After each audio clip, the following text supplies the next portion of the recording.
Welcome. This is Trades with Tayyib, and you're watching live analysis for this week of December 1st, 2025. Let's go ahead and jump into it. We're going to be reviewing some of the pair's key economic data and translate that data into charts and how we can possibly anticipate some of the moves. So we're going to take a look at gold and crypto. And in gold, right off the bat, let's go ahead and just move into our weekly time frame. I will remove all the drawings. As I always say, whenever you're doing analysis, always do fresh analysis. Remove everything else. Take a look at it with a fresh pair of eyes, and because that's always good. Let's see, monthly closed bullish on gold. So one thing that I'm looking at gold is staying above the previous candle's lows. So as of right now, gold is still bullish.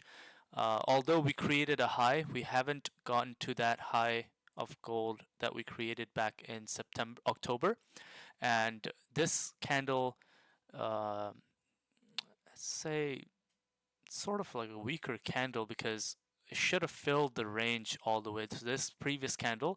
It's smaller in the size because you see this candle moved all the way up 12.6%.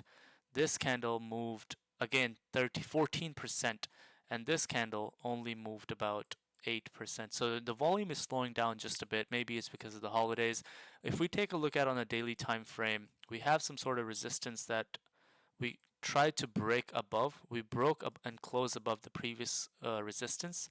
Now, if the price can come back and stay below, let's say 41.98, I would anticipate for price to continue back up into the ranges of 41.53.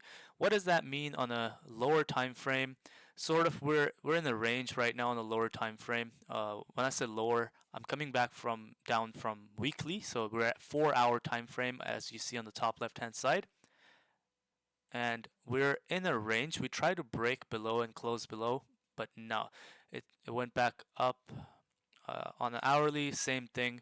We're sort of in a range from this area all the way up into this area, and this is over 450 pips range, which means it's $45 move. So this is quite a bit of range that you can trade within. If I would be looking at some of the areas to place buys or sells, is going deeper into a little bit more down into the time frames. Let's say we are in 30-minute time frame. We can identify that there is some sort of resistance here, and there is support down here. So if we can start closing below this area of where is my arrow? Arrow.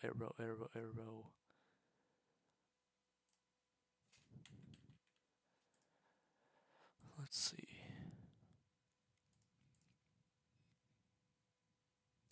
I can't find the arrow. That's crazy.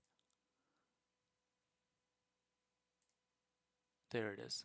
So if we can start closing around this area, like if we start closing around below the blue line, I would anticipate for price to continue down to at least test these lows here, and this will be a wick fill.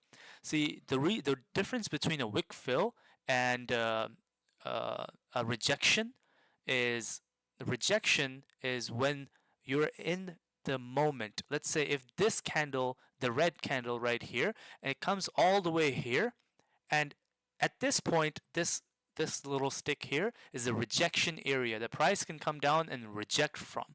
But if price comes in and closes where this candle was just a wick, just a line, that means that this becomes a wick fill. So the next candle should continue to push down and fill this wick. So that is something that I'll be looking for as far as sells. And as far as buys, I would want price to close above this area right here, for price to continue to push up to these areas down there. And since we're coming close to the London session, because there will be volume, and when volume comes in, these small areas like this here, like a rejection, they are meant to be broken. So with volume, London session will bring volume, so if we can possibly close above, we should be able to continue to 42.35. Let's go ahead and take a look at Bitcoin on a monthly time frame. Dang. So monthly time frame, let me go ahead and remove all the drawings. It's just one. So we can identify on the left hand side we have support around this area. Let's take a look at weekly. Let's make the support a little bit more accurate. So we have this area that rejected on a weekly time. So before I go into the daily time frame, what we have to understand is that on the weekly time frame we have broken below the previous candle's low. So that means that if candle breaks below the previous candle's low, there is a higher probability for the price to continue back down to these areas, these lows, right? Now, if the candle here, let's see, if the candle here flips green, that will be my indication of entering a buy. And since the price has made a low, and if price turns green this week, if this red candle turns green, there will be higher possibility for us to see this area here as support, and price will continue to push back up and have a deeper retracement before any further downside. That is something that I'll be looking for, and it's just what makes sense on the chart.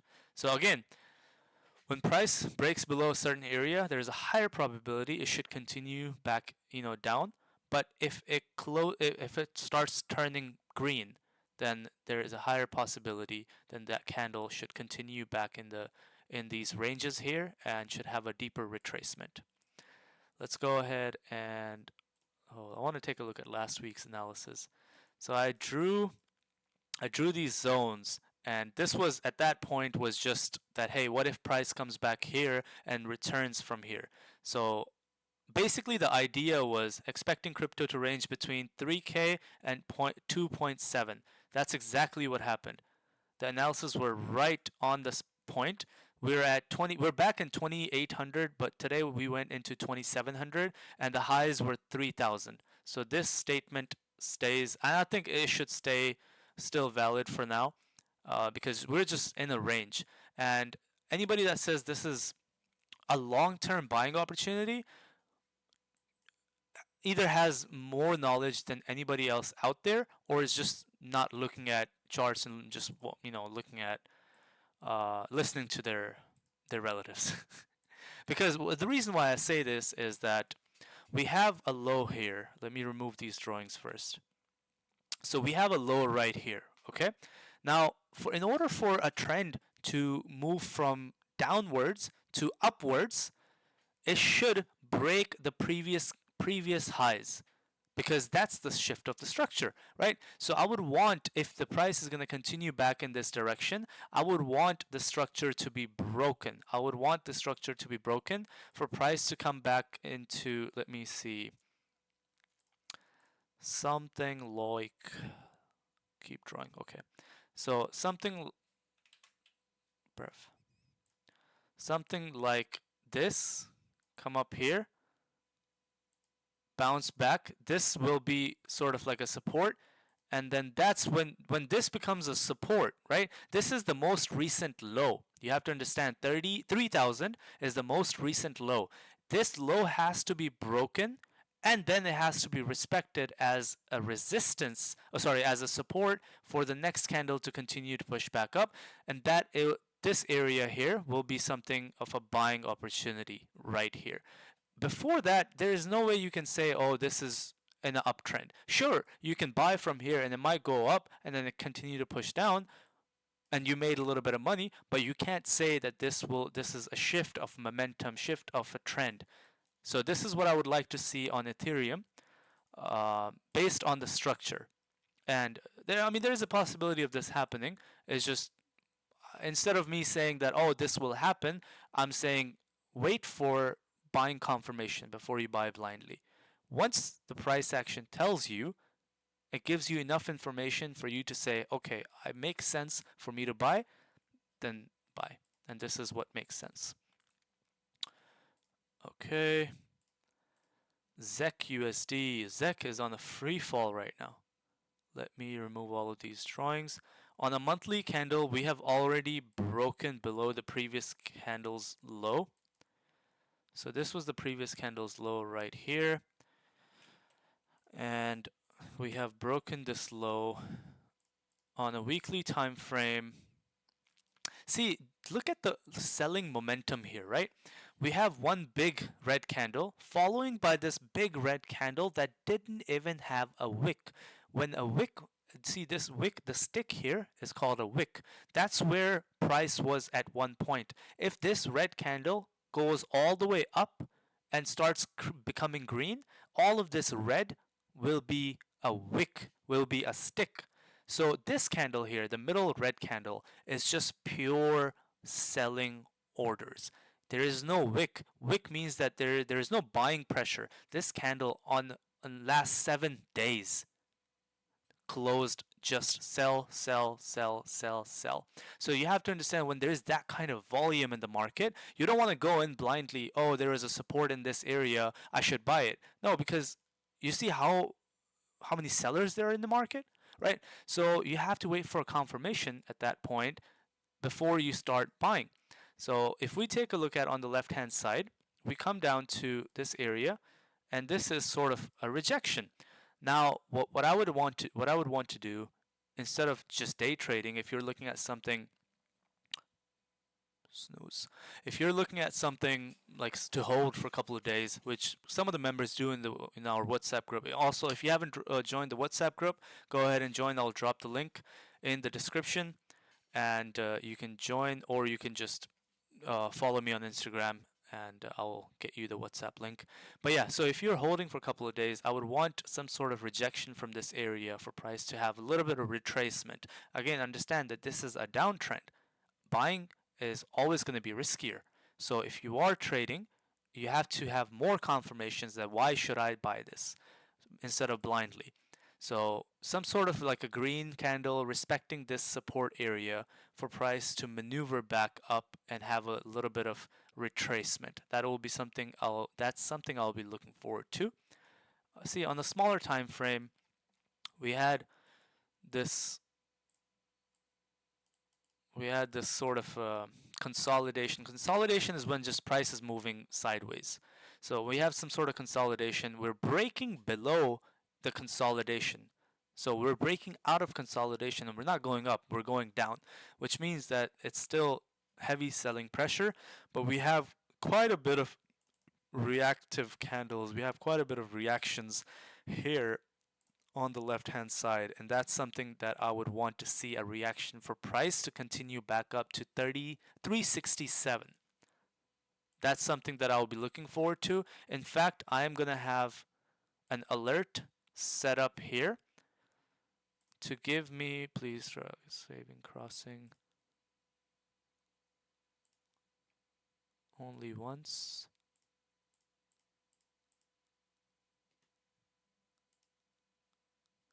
Anyways, for some reason I can do it on my phone, but on your phone you should be able to set an alert at 310 for price to have a reversal. At that point, you're not buying blindly. You're still not buying blindly. You would want some sort of confirmation like on a 30-minute. So if we take a look at on the left hand side, we can see that there's 30-minute candles that are closing green.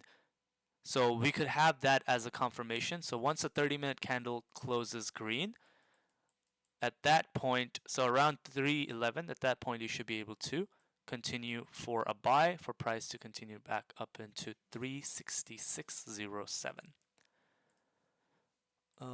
Yeah, that's on ZEC. That was very detailed analysis. Let's go ahead and take a look at Doge, Link. It's just free falling.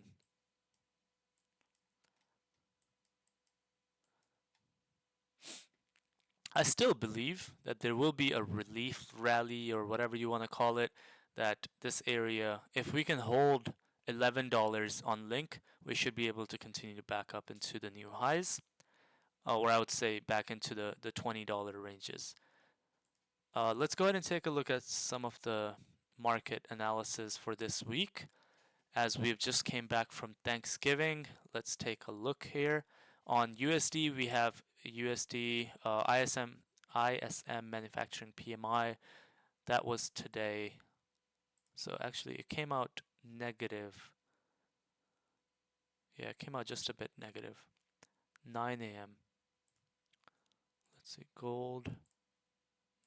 So 9 a.m. gold, we had a bit of negative news. I want to see what the reaction was.